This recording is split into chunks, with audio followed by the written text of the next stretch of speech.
Okay, so here it is, the Ridgid brushless trimmer that I ordered into the store, my local Home Depot. I have this brand of I have the Ridgid batteries, and so that's why I bought this, is because I already have a battery system. And I ordered this particular kit because it does come with a battery, the larger one. I have the smaller versions, and it comes with an extra charger, so I can have two chargers going if I need to for whatever, like a decking project where I'm just using the tools nonstop. It does qualify. It's a lifetime warranty product, and that's the line size. Okay, so got my trimmer loaded up, got my trimmer line, got my filters. I am ready to rock and get this thing home and put it together. Okay, so time for another unscripted, unprepared semi-tool review. I have almost no area on my property that needs a lawnmower, but I am in dire need of a quality string trimmer. And so I have some I inherited from a neighbor. He was just getting rid of them. They were gas trimmers. And I don't know, I have like 5 trimmers, including an electric corded string trimmer, but it needed work before I got it. And so I am in the Ridgid system, and I pulled the trigger on this guy. It was $250 when I bought it. No sale, no discounts, none of that. It's a newer product for them. So the reason I got it is this. And this. So there's a pocket up here in cardboard. Hopefully that's still in frame. Comes with the beefy battery, the 4 amp hour. $250. It's the kit. You can get the tool by itself, but I had the thinner batteries that came with an impact driver and drill kit, which I really like. And so this gives me a backup charger in case my dog eats the cord.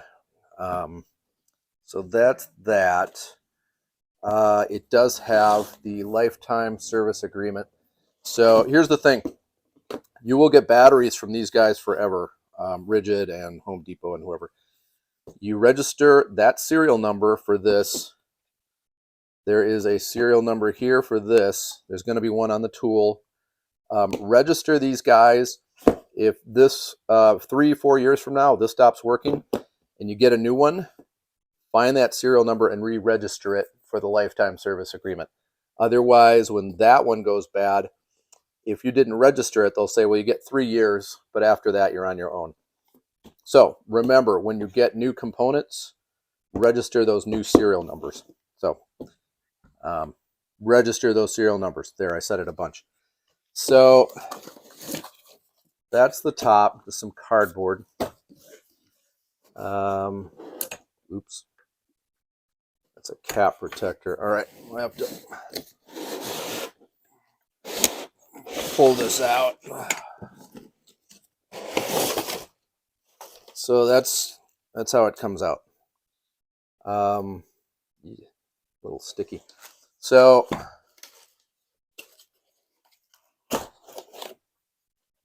that's the head. That's the shaft. This was the cap protectant here. It is a little greasy, so we'll see what the instructions say about cleaning the grease off. I'm just going to leave that there for a second so it doesn't mess up my cloth. Hopefully you can still see all this. And so you get a bag of components. Let's just open it up and see what we got.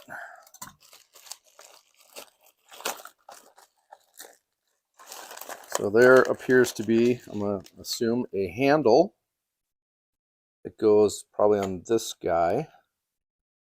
Let's see if that's in frame. This is for the cord, for holding that or winding it. There's the pin, the magic pin. I've watched some videos on this guy, and how it works is there's a little spot the pin goes into. There's a pocket, so there's a collar here, and then there's an opening, and this goes in and it locks the head so you can unlock it or whatever you have to do. I'm going to read the instructions. But you need to hang on to that pin, keep track of that. It goes in there. It's not always visible, so you rotate this until you can actually see the spot to add this pin to lock it. And that's how you immobilize the head so you can reload the string or keep it from turning. And then this last bit up here, the instructions, product manual, and so that's the head, and it goes onto obviously the base down here. So it's gonna be something like that, I bet. So anyways, those are the parts. Again, don't lose the pin. That's important. And you can use a nail in a pinch. And then there's all the instruction literature. So I'm going to look through this. That's all the stuff. This is the charger that I've had for a while, but I'm just going to put the new battery on there to get it juiced up. Let's see if I can do this while holding the phone. All right, there we go. All right, so that's pretty low. This is actually an indicator. It'll tell you how much charge you have on these. So if you like that in a battery, there's another feature that comes with the Ridgid tools on their newer lithium products. They'll have that power level gauge to let you know if you need to charge right away while working. Okay, so this is the handle. Seems like as good a place as any other to start with real assembly. I am going to see if I can figure this out, if it will slip in or jump over. All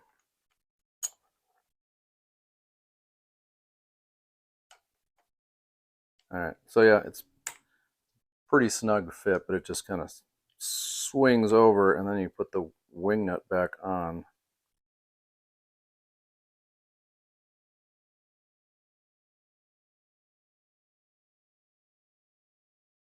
There you go.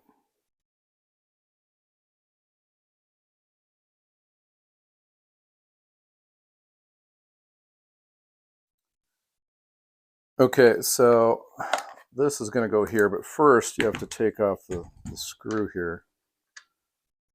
So it comes attached, which is a good way to kind of know what fastener you need where. All right, and so it's there's a metal sleeve kind of blended or anchored into the shroud here, whatever you want to call it, the shield. And so there's a tab on the side. For some reason, I wanted to put this on the front. I don't know why. I've used weed whips before. And so you put the tab into this pocket like that, and then just hand feed that in until it gets started with the threads.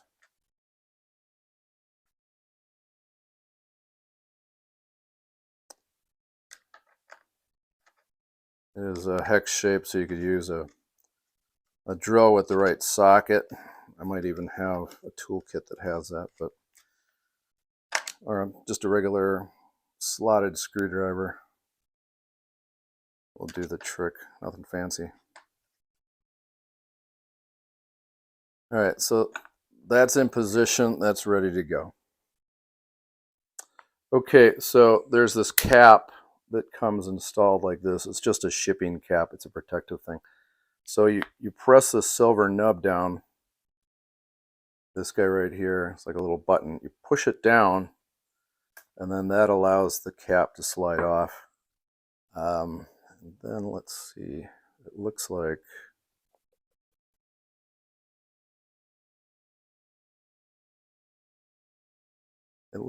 the tool goes on this way.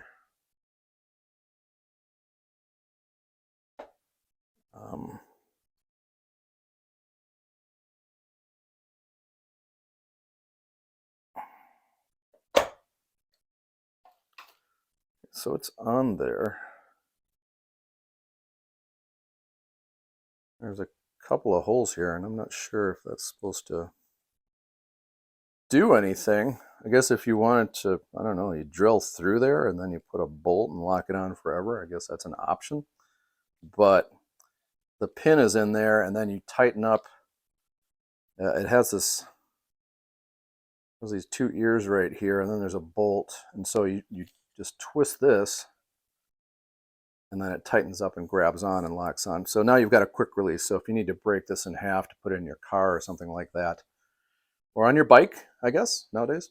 And then that's it. That's pretty much put together. And so I'm going to look at some of the instructions for how to get the head. It looks like it's been prepared. So, I mean, you can run out the door, take this tape off here, and go to town on your lawn. I'm just going to look at some of the instructions for how to load and unload this head real quick.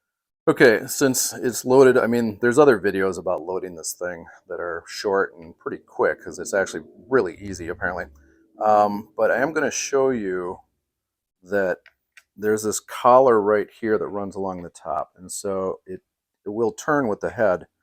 And what you want to find is, you can see how it's solid, and now there's that little pocket right there. So you take your pin, insert that in there, and then you can keep the head from turning. And so you don't have to take the head apart. What you do is when you run out of line, you pull it through, and that's when you use this orange wrench. And what happens is you take a long strip, like a big string, run it through the head all the way, in just a one big piece. And then so you put the middle of the string in here, feed it through the eyelets, where the string is now. So you feed it through, and then once you've pinned that head, that'll keep it from twisting.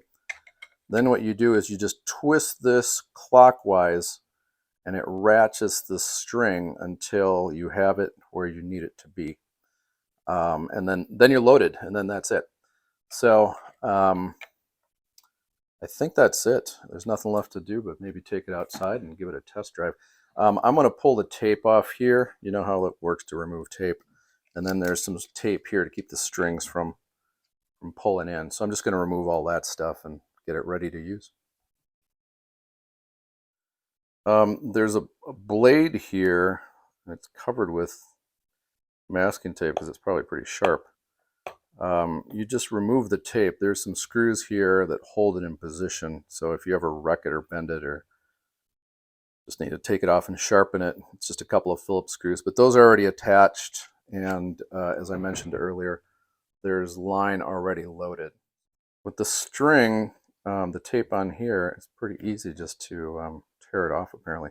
The other one just kind of slid off. But now you're ready to, I think you bump it on the ground to allow the string to come loose. And then we're going to move over here, and then this is where the blade is that cuts the line. And so it's a 14-inch spinning string of plant and vegetation death. And so it's 7 inches from the center of here out to the cutter. And so that's why I'm just cutting or peeling this tape back, so it will be the sharpness of this. It's not crazy sharp. I might take this off and put it on my diamonds, or just sharpen it in place, but that's where it's going to break the string and give you a consistent length. So on to the next. Okay, so some general thoughts. This is the trigger. What you do is you flip this forward, and so when you squeeze it, when your fingers are on there holding that long trigger, then the safety's engaged, and as long as you're hanging on to it, it'll stop. It's pretty easy to adjust and tighten up the handles and stuff. They're just like, this one's a wing nut. This one's a knob, so no big deal there. I haven't needed to reload the head, so as far as the ratcheting mechanism, I've seen videos, I might link to them, about what it takes to just get some fresh string in there. It looks super easy, honestly. And so that ratcheting function where it just pulls, you put a long length of string right to the kind of center of the string, and then when you turn this after immobilizing the head, it just reels in the string until you've got it ready to dispense. That's your bump. You just tap that. I might say get a piece of wood so you're not grinding this cap down, or whack it against something smooth and solid like that over there. Boom, boom. Last thing, unless I think of something else, it is battery powered. It's got a bit of a kind of a soft start feel. And so if I squeeze it, you're going to hear it kind of slowly speed up, but it doesn't get going right away. It starts. And so I'm squeezing the trigger right away, but it's slowly accelerating. It's a little easier on your hands. There's very little vibration, and so I don't like things that vibrate because they're tough on my hands. I have some tendonitis stuff. And so if you're looking for a battery-powered trimmer, this one's, it's been pretty comfortable so far. And then the last thing, I guess another thought, is this uses a thicker string. I had some gas-powered trimmers, and they had really thin lines, and they were round lines. It was just a very, like, the least, kind of the entry-level trimmer string. This is a lot thicker. It came with the trimmer, and so that's the nice thing, is you can put some really nice tough lines in here. They have, they're twisted. They use a couple different plastics, I think, kind of like a saw blade has. Soft metal to absorb the impact, and then it has carbide teeth for the hard, sharp cutting part. And so this actually, you can feel it, or you can maybe see it. There is kind of a twisted ribbing on it, and what that does is it really slices through plants that have these thicker stems, these segmented stems. I was a little nervous that some of the older, harder stems down towards the bottom of the plant, that it's going to have a tough time cutting through those, but along my garage just blew those up. So I was going to say, with the soft start, before you shove it into trim, give it a second to get up to speed. So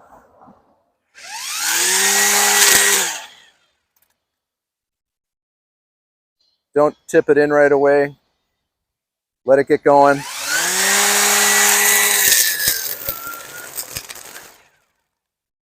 And it'll take care of it for you. It'll do the work. And so that's a pretty good stem right there.